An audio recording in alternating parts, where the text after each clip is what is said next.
औज़ुबिल्लाहिमिनश्शैतानिर्रजीम बिस्मिल्लाहिर्रहमानिर्रहीम। मज़ीद नाज़रीन अस्सलाम वालेकुम। हमारी जो आज की वीडियो है उसके अंदर जो मैं आपके सामने एक नया सेगमेंट लेकर आ रहा हूँ कि जो बैरून मुल्क जाने के जो ख्वाहिशमंद नौजवान हैं वो अक्सर एजेंटों के हाथों चढ़ते हैं और वो अपनी जान जो है वो हथेली पे रख के पहुँचते हैं या अपनी जानों से हाथ घुमा बैठते हैं। मौजूद नाज़रीन, हर इंसान बुनियादी हक़ लेके पैदा हुआ है कि वो रोज़ी कमाए, रिज़्क़ हलाल कमाए, चाहे वो अपने शहर में रहे, चाहे मुल्क में रहे या दूर दराज शहरों में जाए या मुल्क से बाहर जाए। हर इंसान जो है वो अपने बेहतर मुस्तकबिल के लिए मेहनत करता है।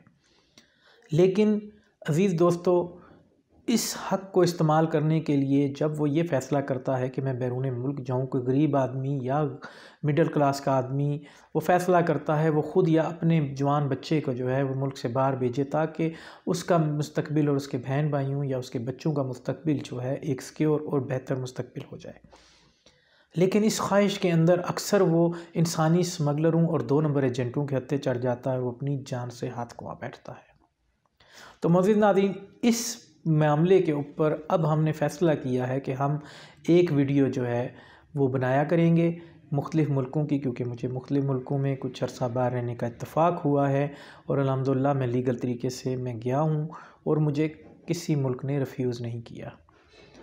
और हम 2 नंबर एजेंटों से कैसे जान छुड़ा सकते हैं उसके ऊपर ये वीडियोस बनेगी। आज का जो हमने मुल्क चुना है वो मलेशिया है, क्योंकि इस वक्त मलेशिया की जो करेंसी है वो तकरीबन तमाम मुसलमान मुल्कों में काफ़ी हद तक स्ट्रॉन्ग करेंसी है, जिसमें गरीब जो हमारा तबका है आसानी से वीज़ा अप्लाई कर सकता है और वहाँ जा सकता है।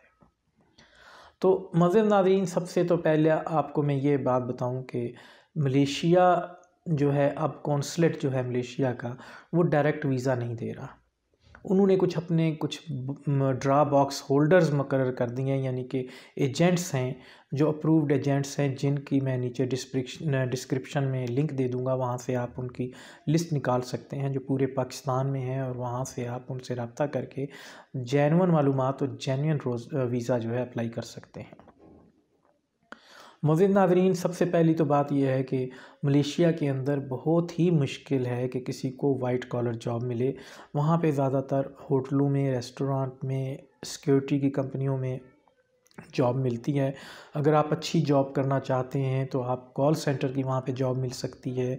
मुख्तलिफ़ जो फैक्ट्रियाँ हैं वहाँ पे आपको मिडिल लेवल की, मिडिल मैनेजमेंट की जॉब मिल सकती है, मैनेजरियल लेवल की भी जॉब मिल सकती है आप वहाँ पे अगर करना चाहें तो। लेकिन उसका वीज़ा अप्लाई करने के लिए जो है आपको पहले तो अप्रूव्ड एजेंट को ढूंढना पड़ेगा अपने शहर के, और उसके लिए आपको कौन कौन से जो डॉक्यूमेंट्स हैं उनकी ज़रूरत पड़ेगी। उसमें तो सबसे पहले आपको वैलिड पासपोर्ट चाहिए। आप जो है अगर वो एजेंट के थ्रू आप जो है अप्लाई करना चाहते हैं तो उस पासपोर्ट की वैलिडिटी जो है 9 मंथ होनी चाहिए। उसकी मैं पीछे अपने बैकग्राउंड में जो है शो भी कर रहा हूँ कौन कौन से डॉक्यूमेंट्स आपको ज़रूरी हैं जो चाहिए, और जो कुछ ऐसे डॉक्यूमेंट्स भी आप लगाना चाहें तो लगा लें, वरना वो कौंसलेट या मलेशियन एम्बेसी वो उसकी डिमांड नहीं करती। आप वीज़ा जो है ऑनलाइन यानी कि डायरेक्ट ऑनलाइन भी अप्लाई कर सकते हैं। उसके लिए शर्त यह है कि आपके जो पासपोर्ट की वैलिडिटी जो है 6 मंथ की होनी चाहिए। इसको हम बाद में डिस्कस करेंगे। पहले हम एजेंट के थ्रू, जो अप्रूव्ड एजेंट हैं उनके थ्रू कैसे अप्लाई करेंगे। उसमें आपके जो पासपोर्ट की वैलिडिटी है 9 मंथ की है, 9 मंथ से कम होगी तो आपको वीज़ा नहीं दिया जाएगा, वो रिजेक्ट कर दिया जाएगा। इसलिए आप ये मेक श्योर करें, यकीनी बनाएं कि आपका जो पासपोर्ट है उसकी वैलिडिटी 9 मंथ है। उसके बाद जो है आपके आईडी कार्ड की कॉपी आपको चाहिए होगी। आईडी कार्ड की कॉपी आप लगाएंगे। उसके बाद 4 पिक्चर्स आपकी जो 35 बाई 50 जो है वो आपको चाहिए होंगी। 4 पिक्चर्स जिनका बैकग्राउंड जो है वाइट कलर का होगा, और दूसरा आपने वो पिक्चर जो है वो नॉर्मल पिक्चर खिंचवानी है, उस पर फिनिशिंग नहीं करानी, ब्लर नहीं करवाना। आपका जो पाकिस्तानी अवाम का या लोगों का जो ज़्यादातर वीज़ा रिजेक्ट होता है वो पिक्चर के ऊपर जाके होता है, वो सबसे पहले तस्वीर पे जाते हैं। तो इसलिए आप नॉर्मल पिक्चर जो है उसको खिंचवाएं। उसके बाद जो है आपकी बैंक स्टेटमेंट चाहिए, 6 मंथ की आपकी बैंक स्टेटमेंट होनी चाहिए। उसमें कोई ज़्यादा फ़ंड की ज़रूरत नहीं है, 1-2 लाख रुपए भी पड़े हुए हैं तो आपकी वो बैंक स्टेटमेंट चलेगी।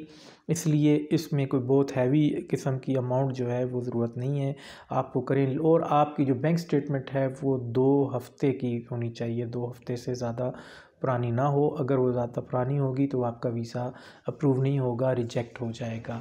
और इसके अलावा नाज़रीन, आपका जो अगर आप बिज़नेस कर रहे हैं तो आप अपने बिज़नेस के लेटर पैड के ऊपर एप्लीकेशन देंगे कि आप जो है वीज़ा क्यों लेना चाह रहे हैं।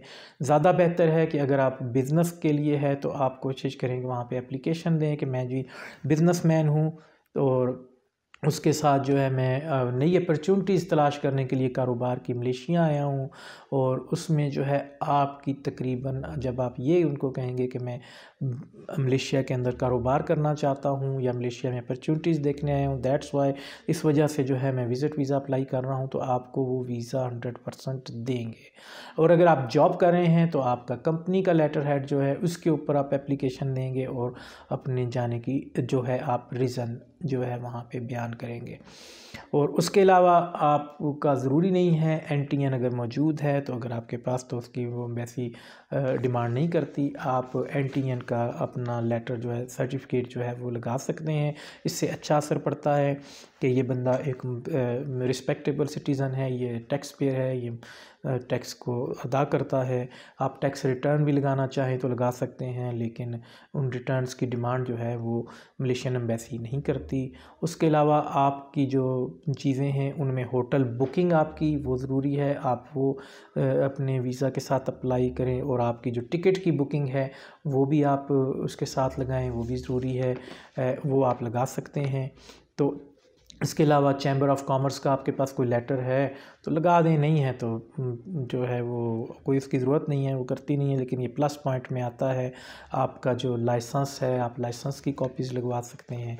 तो मोअज़्ज़ज़ दोस्तों, ये तो हो गए इसके डॉक्यूमेंट जो पीछे हम आपको अपनी बैकग्राउंड में शो भी कर रहे हैं। उसके अलावा हम अप्रूव जो आपके एजेंट हैं उनका नीचे मैं लिंक दे दूंगा अपनी इस वीडियो के नीचे, वहाँ से आप अप्रूव जो एजेंट्स हैं उनसे रब्ता कर सकते हैं। 2 नंबर एजेंटों से और इंसानी स्मगलरों से बचें। नाज़रीन, आप ऑनलाइन वीज़ा अप्लाई कर सकते हैं जिसको ई वीज़ा कहते हैं। उसके लिए आपको जस्ट फॉर्म फिल करना पड़ता है जो ऑनलाइन होता है। वहाँ से आपको एक चालान फॉर्म डाउनलोड करना पड़ता है जो हबीब मेट्रोपॉलिटन बैंक के नाम होता है। वो आप फ़ीस जमा कराते हैं, कोई 7,500 के लगभग होती है। वो फ़ीस जमा करा के आप जो है वो फिर अपलोड करके दोबारा वो ऑनलाइन जो है वो चालान फॉर्म भेज देते हैं। उसके लिए आपके पास ये तमाम डॉक्यूमेंट जो मैंने आपको बताए हैं, यही डॉक्यूमेंट अपलोड सूरत में होने चाहिए। पिक्चर जो है वो भी वही वाइट बैकग्राउंड के साथ और आपकी पिक्चर वाज़ेह होनी चाहिए। आम तौर पे सबसे पहले पिक्चर ही को देख के वो वीज़ा रिजेक्ट करते हैं, इस तरह अप्लाई करते हैं और वो आपको जो है 3 माह का वीज़ा मिल जाता है। फ़र्क उसमें ये है कि आप एजेंट के थ्रू जो आप अप्लाई करेंगे उसमें आपका 3 माह का वीज़ा जो है वो 1 माह का कि वहाँ पे आप स्टे कर सकते हैं, उसको आप बढ़ा सकते हैं अपने स्टे को वहाँ पे अप्लाई करके। ऑनलाइन वीज़े में आप ऐसा नहीं कर सकते। उसके अलावा मुख्तलिफ मल्टीपल वीज़ा जो मलेशिया देता है वो भी ऑनलाइन नहीं है, वो आप एजेंट के थ्रू ही लेते हैं। लेकिन मल्टीपल वीज़ा जो फ्रेश जो वीज़ा होल्डर है उसके लिए मुश्किल होता है। आपको वहाँ पे रीज़न देनी पड़ती है कि क्या रीज़न है, आप वहाँ कारोबार करते हैं। तो इसके लिए आपको पहली बार 3 माह का मल्टीपल वीज़ा मिलेगा और उसके अलावा फिर आपको दूसरी बार जो मिलेगा वो 6 माह का मल्टीपल वीज़ा मिलेगा और 1 साल का फिर 6 माह के बाद आप मल्टीपल वीज़ा ले सकते हैं। उसके लिए आपको रीज़न देनी पड़ेगी कि क्या आपने क्यों लेना है, मुख्तलिफ़ मुल्कों में विज़िट करना है, बार बार मलेशिया जाना है, तो इस वजह से वो आपको मल्टीपल वीज़ा मिल सकता है।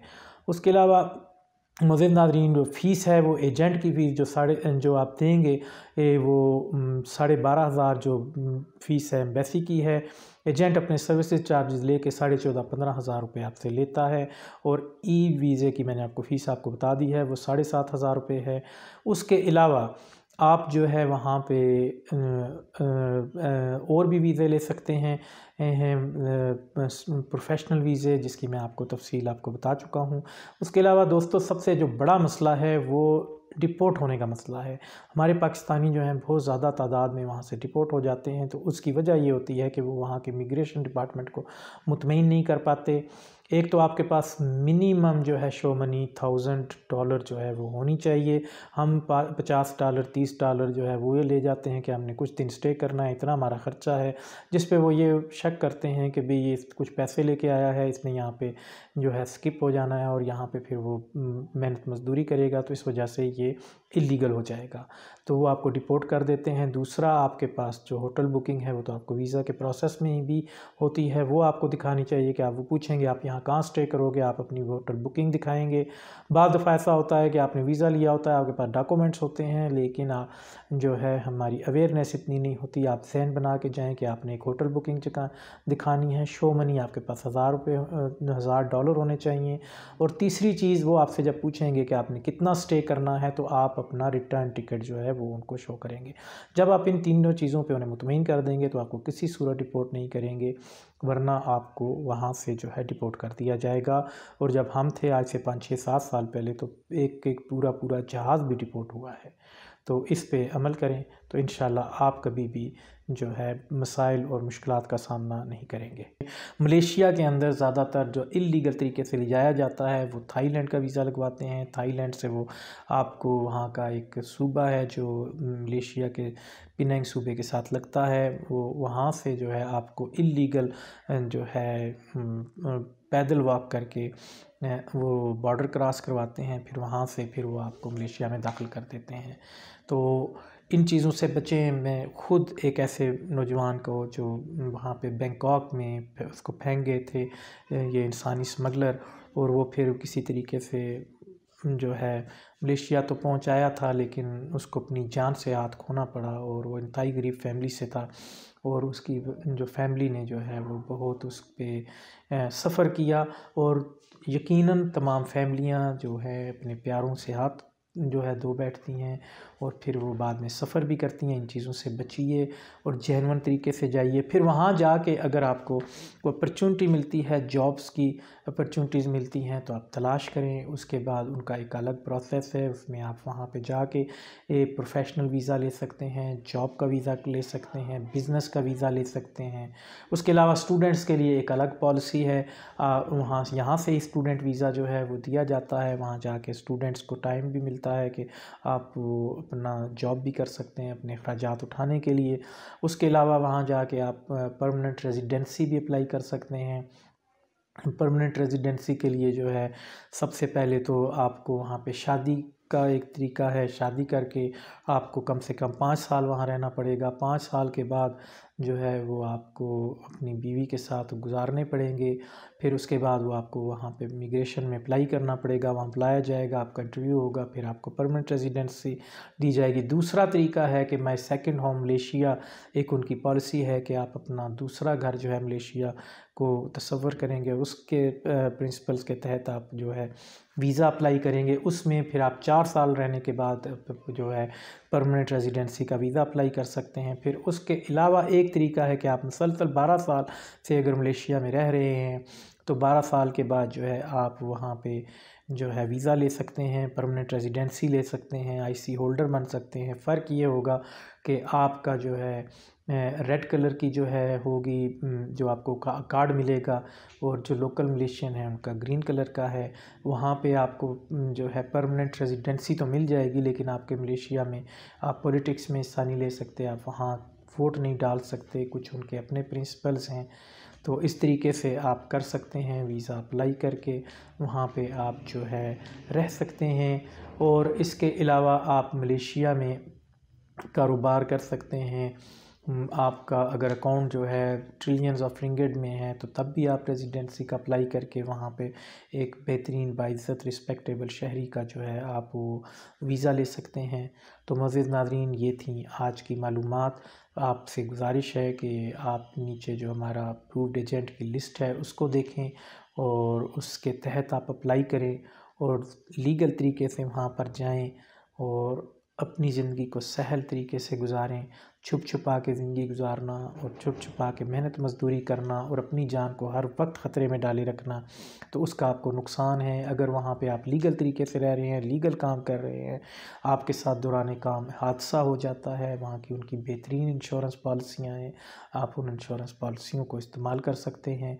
तो इसको आप वीडियो को फॉलो करें, और किसी भी मुल्क में आप जाएं तो आप पहले मुसलमान, फिर उसके बाद पाकिस्तानी, बावकार पाकिस्तानी और बावकार पाकिस्तान दुनिया के सामने पेश करें, ताकि हमारे मुल्क की, हमारे पासपोर्ट की इज़्ज़त हो। अज़ीज़ दोस्तों, हमारे चैनल को सब्सक्राइब कीजिए, इसको शेयर कीजिए जितना ज़्यादा हो सके। हमारा जो है इस पाकिस्तान को बावकार पाकिस्तान और बावकार पाकिस्तानी पेश करने की तहरीक में हमारी मदद कीजिए, और जो है हमारा जो है इसमें साथ दीजिए। वमा अलैना इल्लल बलाग।